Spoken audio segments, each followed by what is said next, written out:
नमस्ते विश्वधानः अमीमः वास्तोष्पदे विस्मारोपान्यावशन्नो सखा सुसेवयेदिनः स्वश्चयनन्दार्चमनिष्ठदे विम्महतोऽनुवायुषं देवतानाम् असुरज्ञेन्द्रशकं समत्सो प्रवद्य सोमान्वारेणामुचमाङ्गिरसङ्गयो तस्मस्यात् मनसाजुराख्यं रजतमानिस्सरणं प्रवच्य स्वस्ति सम्भाव्य शुभयन्नो अस्तु शुभगं शुभं शुभगो शुभं मङ्गलं कौसलेन्द्राय हरियगुणात्मजे चक्रवर्तितनोजाय सार्वभौमाय नमः ఏడుకొండలవాడా వేంకటరమణ గోవింద గోవింద శుక్లాంబరధరం విష్ణుం శశివర్ణం చతుర్భుజం దశంధావనం ధ్యాయే సర్వవిఘ్నోపశాంతయే గురుబ్రహ్మా గురుర్విష్ణు గురుర్దేవో మహేశ్వరః సాక్షాత్ పరబ్రహ్మ తస్మై శ్రీ గురవే నమః.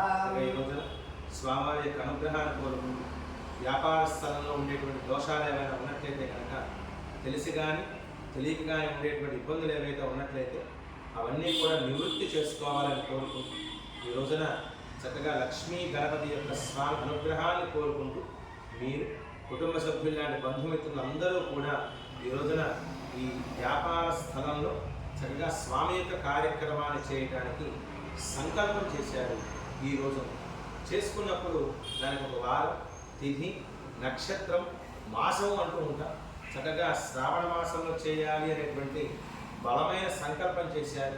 దానికి అనుగుణంగా చక్కగా బృహస్పతి వాసరము అంటూ ఉంటాం, గురువాసరం అంటూ ఉంటాం. ఎవరికైనా సరే ఆ గురు అనుగ్రహం ఉంటేనే అడుగు తీసి అడుగు కూడా ముందుకు వేయగలరు. అటువంటి యొక్క బృహస్పతి వాసరంలో చక్కగా ఈ రోజున స్వామివారి యొక్క అనుగ్రహాన్ని కోరుకుంటూ ఈ కార్యక్రమాన్ని చేసుకోవడం. అందున నక్షత్రం కూడా ఆరుద్ర నక్షత్రం అంటూ ఉంటారు. పరమేశ్వరుడికి బాగా ఇష్టమైన నక్షత్రం ఈ రోజున. చక్కగా ఈ రోజున విశ్వక్సేన ఆరాధన అంటూ ఉంటారు. మొట్టమొదటిగా భగవత్ ప్రార్థన చేయాలి. ఏ దేవతనైతే పోల్చుకుంటూ ఉన్నామో అది వెంకటేశ్వర స్వామి కానీ, శివుడు కానీ, బ్రహ్మ కానీ, లక్ష్మీదేవి కానీ ఎవరైనా సరే మనకు భగవంతుడు గురువు గారు నేర్పించినటువంటి విద్యని ఎవరికి చెప్పాలి అంటే భగవంతుడు చెప్పుకోవాలి. చక్కగా మాస్టర్ గారు పాఠం చెప్పారు. దాని అందరికీ మంచిదే కనుక వీడికి విద్య అభివృద్ధి జరుగుతుంది, పిల్లలకి విద్య కూడా అబ్బుతుంది. అంటే చక్కగా నేర్చుకుంటారు. అట్లా కాకుండా నేను ఒకటికి నేర్పితే నా విద్య వాళ్ళకి వెళ్ళిపోతుందేమో అనుకున్న వాడైతే కనుక ఎక్కడ వాడు అక్కడే ఉండిపోతారు. ఉపస్తమంలోలాగా బావిలో కప్పు అయితే ఎట్లాగైతే ఉండిపోతుందో వాక్య ప్రపంచం తెలియకుండా వీడు కూడా విద్య ఎవరికి చెప్పకుండా ఉంటే అట్లానే ఉండిపోతుంది. కాబట్టి మనకు తెలిసిన 4 ముక్కల్ని అందరికీ పంచుకుంటే కనుక ఆ విద్య కూడా మనకు కూడా అభివృద్ధి జరుగుతుంది. చక్కగా ఆ విద్యని చక్కగా చెప్పుకున్న తర్వాత విశ్వక్సేన ఆరాధన అంటూ ఉంటారు. దాన్ని వినాయకుడి పూజ అంటూ ఉంటారు. వైష్ణవ సాంప్రదాయ ప్రకారంగా విశ్వక్సేన ఆరాధన వాళ్ళు ఏం చేస్తారు, ఇదిగో దర్భలతో పెట్టినట్టు కూర్చొని పెట్టడం. కొంతమంది స్మార్త సాంప్రదాయ ప్రకారంగా వినాయకుడిని హరిద్ర గణపతి అంటూ పసుపు ముద్దమని చేస్తారు.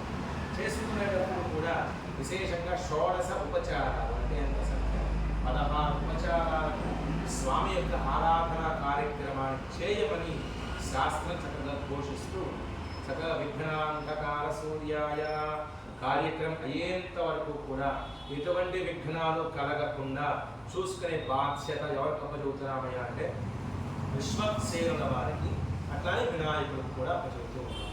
ఎట్లా పూజ చేస్తున్నాం? కోటి సూర్య సమప్రభ. మనం ఎండాకాలంలో ఒక సూర్య భగవాను జరుపుకోవడానికి చాలా అల్లాడిపోతూ ఉంటాం. అట్లానే ఒక వినాయకుడిని కానీ విశ్వక్సేనుల వారిని కానీ ఆరాధన చేసినట్టయితే కనుక కోటి సూర్య సమప్రభ, ఆ 1,000,000 మంది సూర్యప్రకాశం ఎంత బాగా వెలిగిపోతూ ఉంటాడో వాటన్నిటికీ దానికి మించిన సమానమైనటువంటిది ఆ విశ్వక్సేనుల వారి యొక్క ఆరాధన. కోటి సూర్య సమప్రభ నిర్విఘ్నం కురుమే దేవ, ఎటువంటి విఘ్నాలు కలగకుండా సర్వ కార్యేషు సర్వదా ఆశాంతం. ఇదిగో ఈ హోమం 8 గంటలకు అవుతుందయ్యా అని అంతవరకు కూడా ఎటువంటి విఘ్నాలు కలగకుండా చూసుకోవాల్సిన బాధ్యత నీకు అప్పచెబుతున్నామయ్యా అని చెప్పి మొట్టమొదటిగా విశ్వక్సేనుల వారిని ఆరాధన చేసుకున్నారు. తర్వాత పుణ్యాహవాచన అంటుంటారు. ఇదిగో కలశం తీసుకున్నా మన ఇంట్లో ఉండేటువంటి లేకపోతే ఇక్కడ ఉండేటువంటి తీర్థాన్ని చక్కగా దానిలో పోసుకుంటూ ఉన్నాము. ఆచార్య స్వాములందరూ కూడా చక్కగా ఉచ్చారణ చేస్తూ ఉన్నారు. ఏమని? గంగే చ యమునే చైవ గోదావరి సరస్వతి నర్మదే సింధు కావేరి జలేస్మిన్ సన్నిధిం కురు కావేరీ తుంగభద్రా చ కృష్ణవేణీ చ గౌతమి భాగీరథీతి విఖ్యాతాః పంచ గంగా ప్రకీర్తితాః. ఇప్పుడు ఈ తీర్థం ఎప్పుడైతే ఆచార్య స్వామి మంత్రం చెబుతూ అంటే ఉచ్చారణ చేస్తూ ఆ కలశంలో పోస్తూ పూలు అక్షతలు గంధము ఇటువంటి సుగంధ ద్రవ్యాలన్నీ కూడా దానిలో వేశారో అప్పుడు మీరు తెచ్చిన తీర్థం కావాలి.